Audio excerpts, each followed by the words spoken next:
Grand March. Very good, confident start, wonderful intonation, good band, traditional band sound, a good tempo, and the band played extremely well in this piece. Thought it was a wonderful performance. Witch of Westmoreland was another good performance. Some good individual playing by a baritone player. Thought he sounded very good.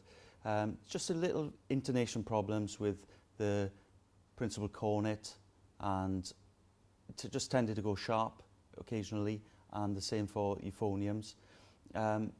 Just slightly overpowering with the trombone section, not quite blending as they should within a band formation. An all-round good performance, very tight, very together, but they just lacked a little bit of finesse here and there.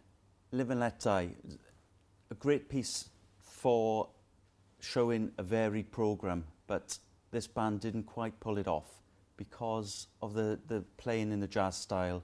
I know it's difficult for brass bands to play these sort of jazzy pieces.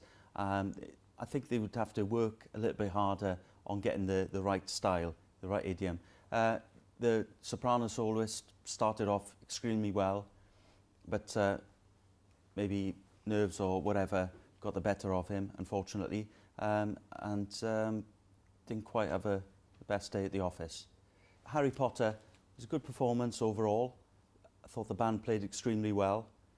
Just lacked a little bit of finesse.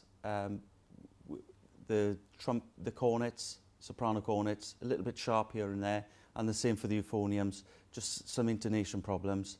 But overall, a wonderful performance, showed the style that they could play film music very well.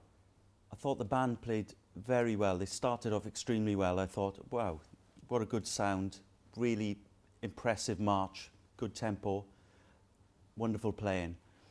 But the different styles they found difficult to swap between each of the different genres.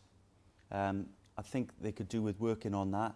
Ensemble-wise, the trombone section, I would say, needs to be tamed a little bit. But overall, good performance by the band.